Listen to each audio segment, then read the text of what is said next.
The air in the reclaimed substation hums with the stubborn arrogance of the transmitter, smelling of ozone, hot metal, and stale coffee.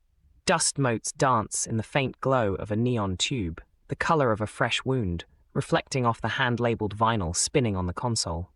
Outside, the city breathes, a rhythmic pulse against the patched leather and brass of this hidden perch.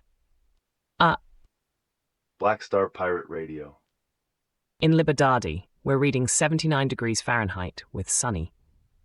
Winds are moving from the southeast at 7 miles per hour. Form stamped. Chad's president, Mahamat Idris Deby, just pardoned Success Masra and 8 other opposition figures, including those sentenced for their role in the 2021 protests.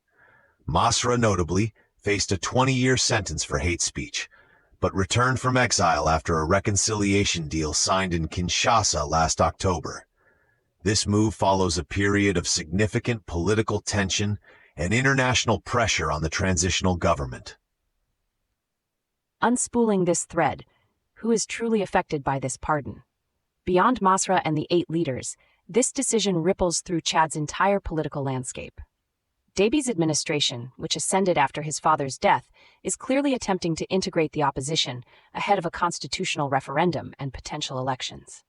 For the average Chadian, especially those who experienced the crackdowns of 2021, this could be seen as either a pragmatic step towards stability or a cynical rearrangement of power, testing the structural integrity of civic trust and dignity.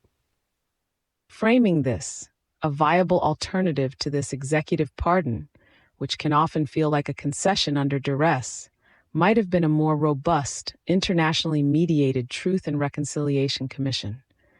Such a process could have established clear accountability, fostered restorative justice, and genuinely integrated logic and emotion to heal societal divides before blanket pardons. This builds resilient inner and civic architectures based on shared consent rather than unilateral decrees. Coffee's cold. Doesn't matter. The signal is warm and the board is reading clean. Indeed, Kalen. To truly assert unwavering autonomy, self-worth must be structural, not contingent on Déby's political calculus. The next move here, for Chad, is to monitor if this pardon translates into genuine political space and rights for the opposition, or if it merely reconfigures the power dynamics without addressing the underlying structural issues that led to the initial conflict and arrests.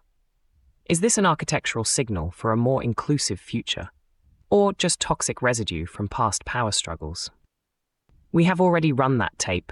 Here is the closed-loop takeaway. Form stamped.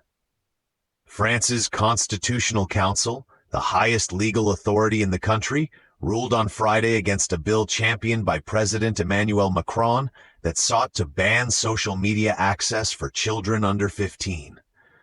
The council explicitly cited infringement on freedom of expression as the basis for its decision.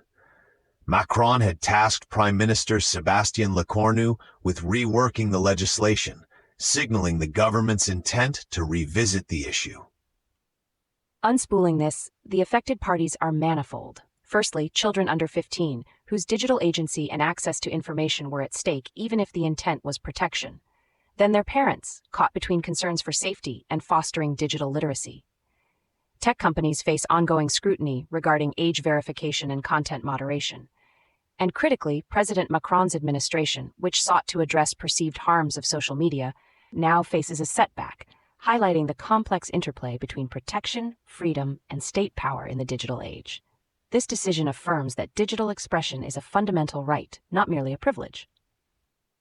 Framing this, a viable alternative to a blanket ban, which often treats children as passive recipients rather than active participants, could involve a multi-pronged approach.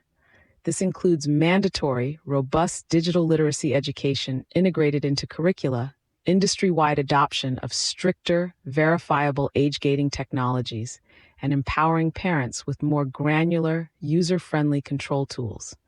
It's about building resilient inner architectures for sharp discernment, rather than erecting external walls that can be easily circumvented or prove ineffective in fostering true digital citizenship. Precisely, Kalen. Integrating logic and emotion as complementary structural vectors, We see the understandable emotional drive to protect children clashing with the logical imperative of freedom of expression.